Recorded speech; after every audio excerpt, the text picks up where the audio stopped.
Alors, pour commencer, quelques constats en fait quand on évoque l'autisme habituellement, c'est que c'est toujours considéré en général, la personne est toujours considérée par rapport à une norme et à la majorité. D'autres constats, c'est que finalement, la plupart du temps, enfin de façon quasi systématique, on aborde l'autisme sous l'angle de déficit. Autre point, généralement, quand on vous parle de personnes autistes, on va parler de chaque extrême, entre guillemets, du continuum. Et notamment, on va soit parler des personnes autistes qui présentent une déficience intellectuelle sévère associée à l'autisme, ou alors de personnes autistes qui présentent des capacités extraordinaires. Ce qui est notamment le cas, par exemple, de Daniel Tammet, l'auteur de nombreux ouvrages, et notamment Je suis né un jour bleu, donc, qui parle d'Ilan, qui a appris l'islandais en une semaine, qui est capable en 5 heures de réciter donc, les 22 514 premières décimales de pi, évidemment sans aucune erreur. De Stephen Wilshire, qu'on appelle également l'homme caméra, qui peut, une fois après avoir survolé une ville en hélicoptère, le reproduire de mémoire et de façon extrêmement fidèle, dans le moindre détail, jusqu'à la moindre petite pierre, le moindre petit arbre, et donc qui va produire des réalisations telles que celle-ci. Donc voilà, en général, c'est vraiment tous ces profils-là qui sont généralement présentés et évoqués. Alors par rapport à cette présentation, mon objectif, c'est d'essayer de montrer que l'autisme, il peut être vu autrement. Donc on peut avoir plusieurs façons de regarder les personnes autistes et que ça tient vraiment qu'à nous finalement.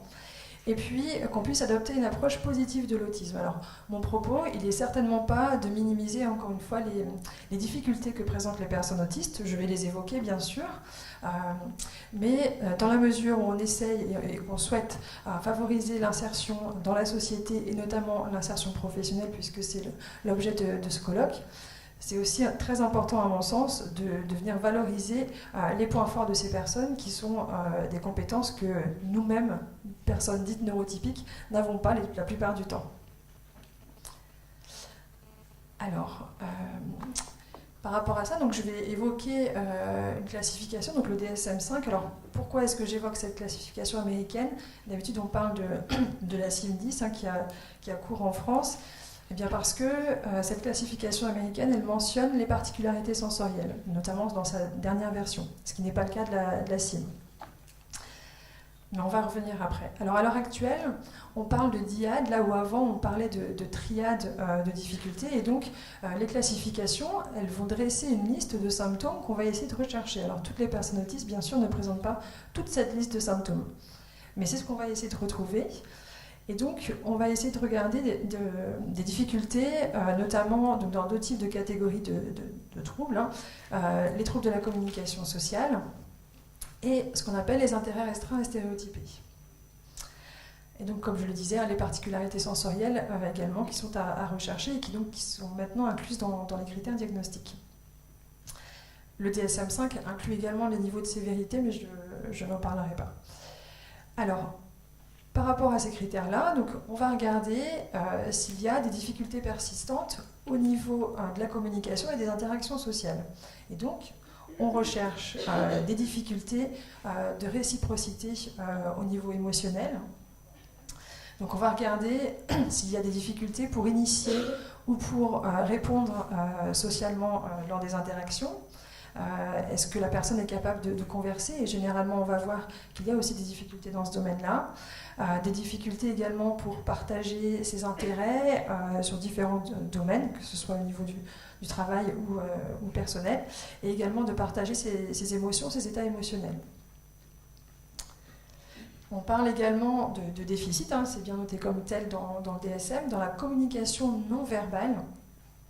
Et donc là, on va regarder les difficultés à utiliser à la fois et de manière coordonnée les moyens de communication verbaux et également les moyens non verbaux. Donc tout un tas de signes qui sont très utiles sur le plan de la communication.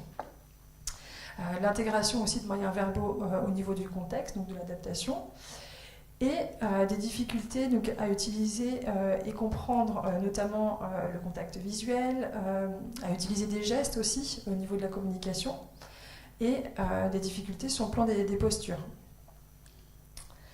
Également les expressions faciales.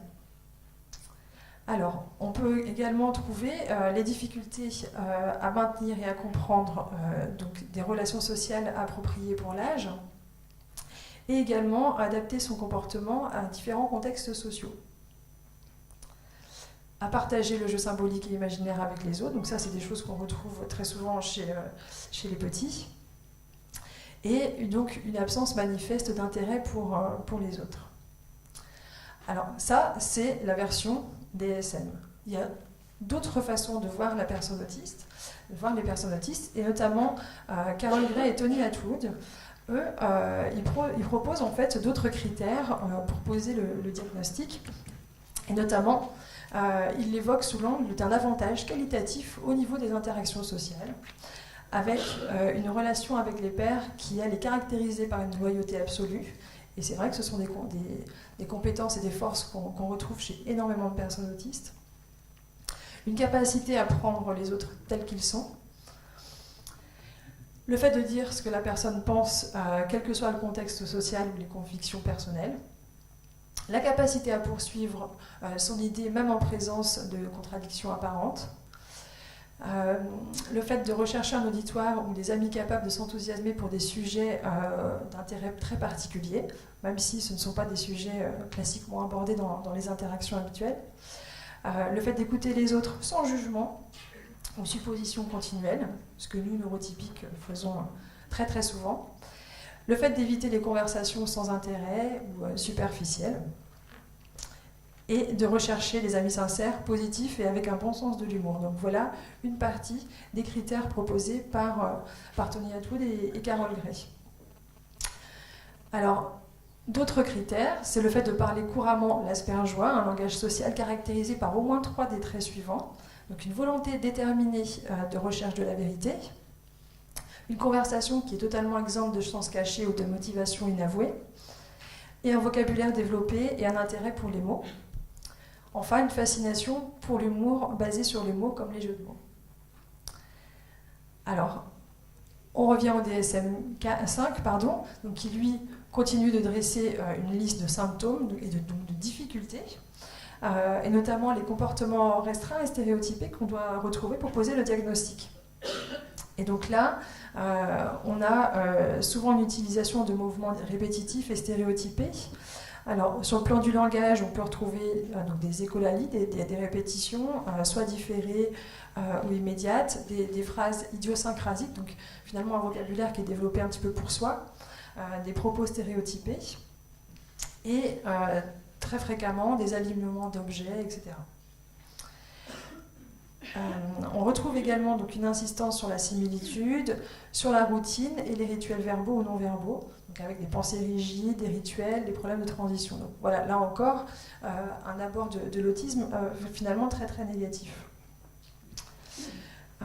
Donc des intérêts restreints, limités ou atypiques, au niveau de l'intensité ou le type d'intérêt, donc avec un attachement excessif à un objet inhabituel, des intérêts trop limités à certains sujets ou prenant une place trop importante. Donc on voit vraiment encore l'aspect très très négatif. Le DSM-5 qui évoque donc les hyper ou les hyporéactivités à des stimuli sensoriels, donc je vais y revenir tout à l'heure. Et donc notamment des indifférences à la douleur ou à la température, des réponses négatives à certains sons ou textures, une fascination pour les lumières ou les objets qui tournent. D'autres manières, encore une fois, de regarder l'autisme, toujours selon Tony Attwood et Carol Gray, on peut aussi voir finalement des compétences cognitives qui sont caractérisées par au moins 4 traits suivants. Une persévérance avide pour recueillir et classer des informations sur un sujet qui intéresse la personne, une préférence nettement marquée pour les détails, ce qui peut être d'un très grand avantage sur le plan professionnel,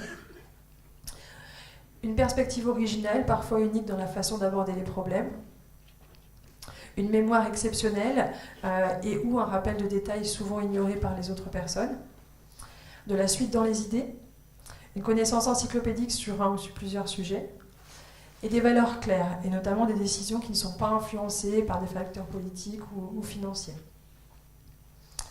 Alors, on revient sur le DSM-5.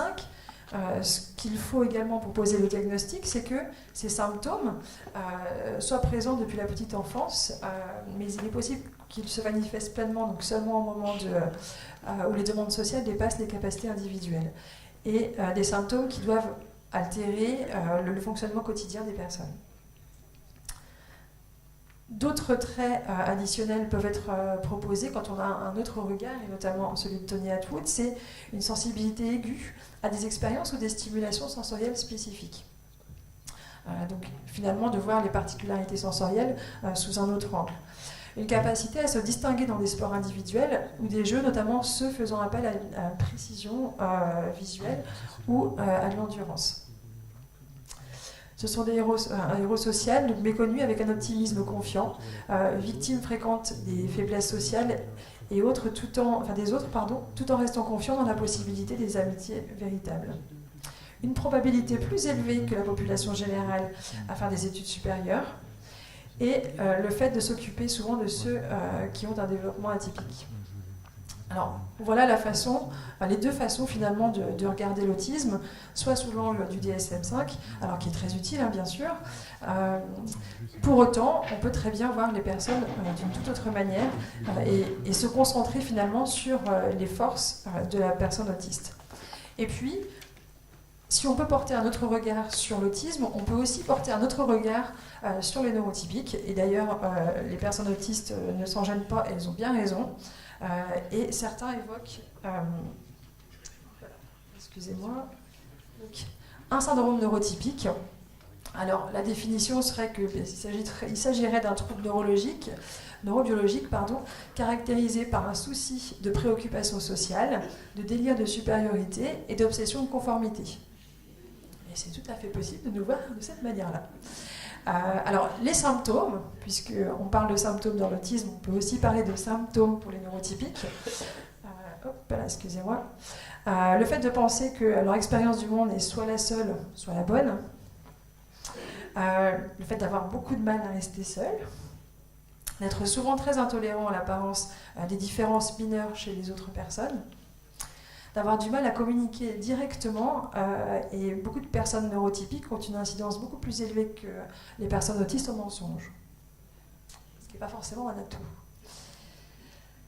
Alors, les causes, elles sont censées être d'origine génétique. En tout cas, les autopsies ont montré que le cerveau du neurotypique est généralement plus petit que celui des personnes autistes, et que le neurotypique a surdéveloppé les domaines liés au comportement social. D'avoir une atrophie monumentale des aires cérébrales, de certaines aires. En tout cas, la tendance, malheureusement, il y aurait plus de 9625 personnes neurotypiques sur 10 000, ce qui est une incidence assez énorme, sans traitement, malheureusement, reconnu pour le syndrome du neurotypique. Et alors, sur le plan adaptatif, dans de rares cas, les neurotypiques peuvent apprendre à compenser leur handicap et interagir normalement avec des personnes autistes. Ça peut arriver. Je pense que nous tous, on en fait partie, j'espère. Mais bon, pour les autres qui ne sont pas ici, on ne sait pas. Voilà, alors, un petit trait d'humour, mais quand même pour montrer aussi que nous-mêmes, on peut avoir des tas de difficultés et de faiblesses malgré notre comportement qui rentre entre guillemets dans les critères, dans des standards. Alors, j'aborderai quand même donc, les difficultés des personnes autistes. Alors, je vais y passer un peu vite parce que je voudrais, comme je vous le disais, mettre vraiment l'accent sur les compétences des personnes. Pour autant, il faut bien sûr penser aux difficultés. Alors, difficultés pour lesquelles, bien sûr, on peut proposer des choses. Et toutes les personnes qui vont intervenir après moi dans la journée vont pouvoir l'évoquer, donc je passerai assez vite. Et notamment donc, les difficultés de communication qu'on a évoquées. Alors, au niveau du travail, ça peut être tout un tas de difficultés à suivre les consignes qui sont données par le supérieur. La compréhension des concepts abstraits qui peut aussi avoir une incidence. Toutes les paroles qui sont un peu colorées, teintées sur le plan émotionnel, qui sont difficiles à saisir, des difficultés bien sûr à s'exprimer. Alors ça peut être du coup d'avoir des difficultés à expliquer un retard par exemple, un oubli, etc. Donc les difficultés à décoder les émotions et à finalement interagir avec l'autre. Donc la reconnaissance des règles sociales qui va être difficile, et notamment la gestion de tous les temps informels, notamment les pauses. C'est pas toujours simple de savoir comment interagir avec le collègue. Est-ce que je peux parler quand il y a 2-3 collègues qui sont en train de parler, à quel moment je dois m'arrêter, jusqu'où je vais, etc. Donc voilà, initier ou s'engager dans une conversation. Tous les problèmes d'organisation qu'on retrouve fréquemment dans l'autisme et qui vont avoir une implication très forte sur le plan professionnel. Et notamment de savoir reconnaître ce qui est important ou non, de garder en tête l'objectif de ce qu'on était en train de faire. Donc ça, c'est tout ce qui concerne le rôle ce qu'on appelle les fonctions exécutives qui permettent ça. Donc planifier nos actions, savoir par où commencer, dans quel ordre, de tenir compte de contraintes de temps, de toutes les consignes qui ont été données, de retenir et d'appliquer différentes règles, d'éviter de faire des tâches contre-productives. Mais pour tout ça, on sait qu'il y a des aménagements qui très spécifiques qui peuvent aider les personnes à pallier à leurs difficultés. Et notamment, c'est le cas de job coach, par exemple, qui peuvent très bien faire ça sur comment dire, excusez-moi, donc des job coachs qui peuvent intervenir sur le plan professionnel. Alors, je voulais mettre l'accent sur les particularités sensorielles, qui sont bien des particularités, non pas des troubles, comme on a souvent l'habitude d'évoquer. C'est bien un problème de traitement de l'information cérébrale qui pose souci, et non pas les organes sensoriels. En tout cas dans l'autisme. Alors, il y a beaucoup de personnes autistes qui décrivent leurs problèmes, et c'est la raison pour laquelle je vous disais, j'ai abordé plutôt le DSM-5 que la CIM-10, dans la mesure où le DSM maintenant reconnaît les particularités sensorielles comme faisant partie de l'autisme. En tout cas, ça fait très très longtemps que les personnes autistes parlent de leur autisme, et que ce n'était pas très écouté finalement.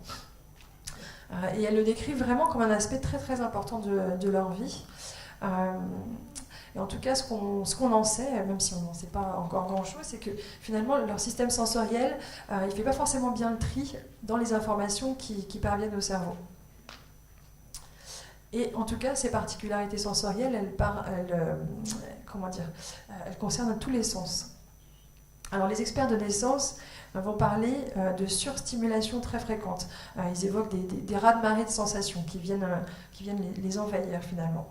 Donc, ils évoquent aussi des problèmes pour sélectionner des informations pertinentes dans l'environnement, des problèmes pour moduler les stimulations, donc des stimulations qui vont parvenir de façon très intense et d'autres très diminuées par rapport à la réalité, entre guillemets, et des sensations parfois douloureuses ou menaçantes. Alors, je vais vous passer quelques extraits de personnes autistes qui évoquent les particularités sensorielles, parce qu'elles sont bien plus à même que moi de vous en parler. Alors... C'est vrai qu'au moment d'un repas, dans une salle, je dois gérer le monde, je dois gérer le bruit, je dois gérer la lumière, je dois gérer les odeurs, l'alimentation, et je dois gérer la communication entre tout ce monde-là. Et c'est vrai que pour moi, c'est quelque chose de très difficile, où je me sens énormément sollicitée, où j'ai besoin de beaucoup me préparer, de beaucoup prendre sur moi. Alors, comme je vous le disais, donc ça concerne tous les sens. Donc il y a à la fois des hypersensibilités et des hyposensibilités. Donc hypersensibilité, des gens qui sont beaucoup plus gênés que nous. Hyposensibilité, il va falloir beaucoup de stimulation avant que la personne commence à percevoir les stimulations. Alors, on a des personnes qui ont des hypersensibilités sur le plan visuel, donc avec une vision assez perçante, des personnes qui réussiront à percevoir des particules dans l'air qui volent, etc.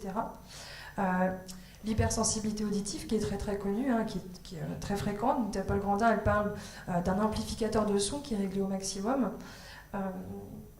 Certaines personnes entendent des fréquences que seuls les animaux peuvent percevoir. Des hypersensibilités sur le plan gustatif et olfactif, donc des parfums, des odeurs qui peuvent être vécues comme insupportables, et également des sélectivités alimentaires. Alors, un petit témoignage. La cacophonie de la cafétéria, c'est amplifier le volume pour vous à 5, de ce que vous entendez déjà, probablement dans une cafétéria.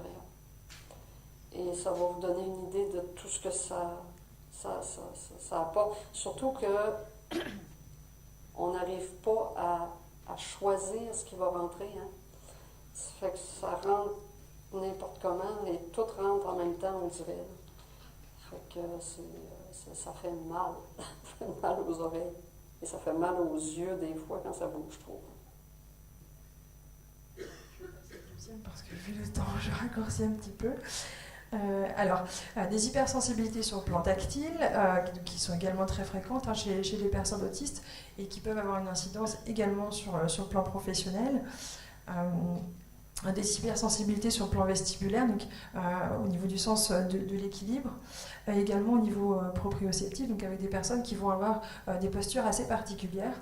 Et donc là encore, toutes ces hypersensibilités-là, elles vont être un frein, potentiellement un frein important à l'intégration professionnelle et sociale, bien évidemment. Mais là, c'est pareil, il y a des possibilités aussi pour essayer de pallier à ces difficultés-là et à limiter l'impact de ces particularités sensorielles.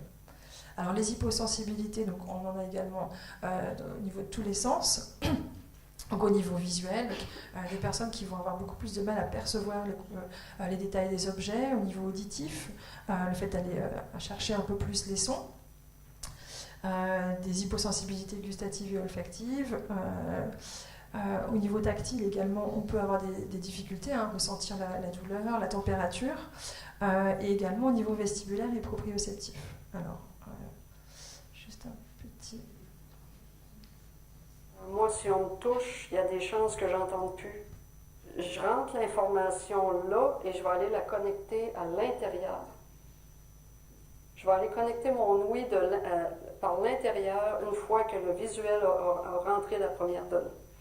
Et je n'arrive pas toujours, pas souvent, à faire fonctionner 2 sens en même temps, 3 sens. C'est très rare. Mais je le vois maintenant. Il y a une alternance. Ça va plus vite qu'avant, c'est sûr. Mais quand je vais être très concentrée, là, j'ai beaucoup de pratique. Là, maintenant, je peux regarder pendant que je parle. Mais avant, j'étais incapable de regarder en parlant. Alors, on peut parler de difficultés, et pour autant, ça peut aussi être vu comme des atouts. Quand j'étais petite, quand j'avais 8 ou 9 ans, je prenais le métro avec ma mère. Et quand on est descendu sur un côté du quai, j'ai dit à ma mère que je sentais une odeur d'orange. Mais elle a regardé autour d'elle, elle a dit, il n'y a pas d'orange. On est allé tout au bout du quai, il y avait une dame qui était en train d'éplucher une orange. Et une personne qui m'a dit que j'aurais dû être née, la personne qui fabrique les parfums. Voilà, alors justement, donc une transition pour parler des atouts. Et là, il y a... Je suis vraiment désolée. Oui, je sais. Alors, c'est Laurent Motron donc, qui évoque que finalement, trop souvent, les employeurs ne réalisent pas suffisamment ce que peuvent faire les personnes autistes. Et que finalement, les personnes autistes sont très souvent cantonnées à des tâches subalternes ou répétitives. Alors, par rapport à Tony Atwood, lui, ce qu'il explique, je suis désolée, c'est que finalement, les personnes autistes sont des personnes très fiables au niveau du travail, sont tenaces, perfectionnistes, capables d'identifier facilement leurs erreurs. Donc, elles ont des attitudes techniques très importantes, un sens de la justice également très aiguisé, une précision et une attention portée aux détails, une logique et une capacité à trouver des solutions originales aux problèmes. Ce sont des personnes honnêtes, foncièrement honnêtes d'ailleurs, et capables parfois d'apprécier aussi des activités routinières. Alors je vais passer celui-là. Je voudrais... Je suis désolée du coup pour évoquer le cas de Michelle Dawson, donc, qui travaillait avec Laurent Motron et qui travaillait comme factrice en fait à l'origine, et dès l'instant où elle a évoqué son syndrome d'Asperger, ça a été très compliqué pour elle sur le plan à son travail. Elle a été victime d'harcèlement.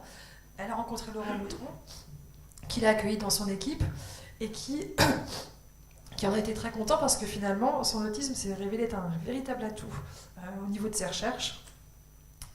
Alors, Et notamment, ce qu'il peut en dire de ses points forts, c'est que elle seule est capable finalement de traiter des ensembles très volumineux de données.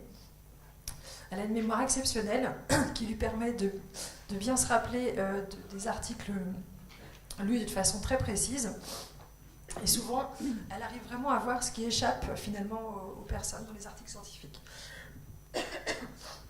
Notamment des irrégularités au niveau de la recherche. Alors, je vais passer ça. Je suis désolée d'aller aussi vite que ça. Je voulais terminer sur le parcours d'Alex, en fait, un jeune que j'ai rencontré il y a quelques années au Centre de ressources autisme, au cours de son diagnostic, et que j'ai revu très récemment dans un de nos services au Genêt d'Or. Donc c'est un jeune qui a passé une grosse partie de sa vie en IME, et jusqu'à à peu près ses 18 ans.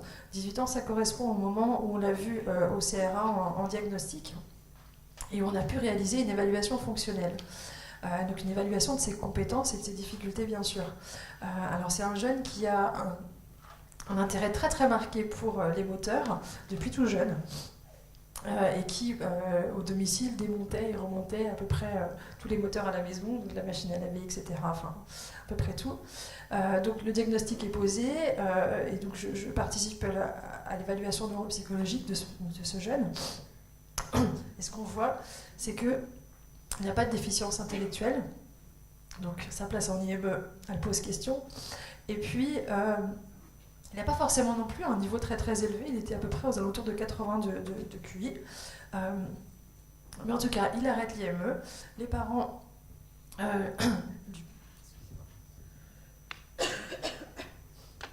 lui font faire des stages, notamment chez son oncle. Et puis, en fait, il se révèle être très bon en stage. Et là, je rencontre l'assistante sociale de l'IME qui me dit, mais tu sais, tu dis qu'il a fait des super stages, les parents aussi, mais c'est chez son oncle, les gens ils surestiment ses compétences, etc. Je fais, oui, peut-être, mais c'est une personne autiste, c'est son intérêt restreint. À mon avis, je suis persuadée qu'effectivement, il se débrouille très très bien au niveau de la mécanique. Enfin, c'était ce stage-là. Alors, pour des raisons que j'ignore, il est passé en CAP carrosserie, ce qui a été soldé par un échec, en fait. Et notamment l'intégration dans un garage. Et en fait, quelques années plus tard, je le revois donc, dans un de nos services. Ce jeune, depuis, il a pu passer son permis de conduire. Il a fini par faire un bac pro, enfin il y est en ce moment, de maintenance des matériels avec option parc et jardin. Et donc, effectivement, la réparation des moteurs, etc., c'est vraiment ce qu'il fait et c'est ce qu'il adore. Et les parents, finalement, se sont vraiment basés sur son intérêt restreint. Il travaille sur Brest, donc dans une importante collectivité locale de la ville. Il a un accompagnement par graphique sur le plan scolaire, donc une journée tous les 15 jours, pour essayer de rattraper au niveau scolaire. Et en tout cas, ce que je voulais dire, c'est que ça se passe très très bien. Et donc, là, ce qui s'est passé finalement au décours des évaluations qui ont été réalisées et de la prise en compte de son intérêt restreint, qu'on appelle intérêt restreint, finalement, on voit un jeune qui a réussi à se sortir de l'IME, à finalement se débrouiller au niveau du travail. Pendant ses loisirs, il achète des petites voitures télécommandées qui sont cassées, il les répare, puis il se fait de l'argent. Il est assez fier de son petit business, comme il dit. Voilà. Et en tout cas, je trouve vraiment important, je trouvais important de vous rapporter cette situation parce qu'on n'est pas dans le cadre du syndrome d'Asperger avec des compétences extrêmement importantes. Pour autant, on a une personne là qui a su finalement exploiter son intérêt restreint et ses compétences pour finalement être incluse dans le monde du travail.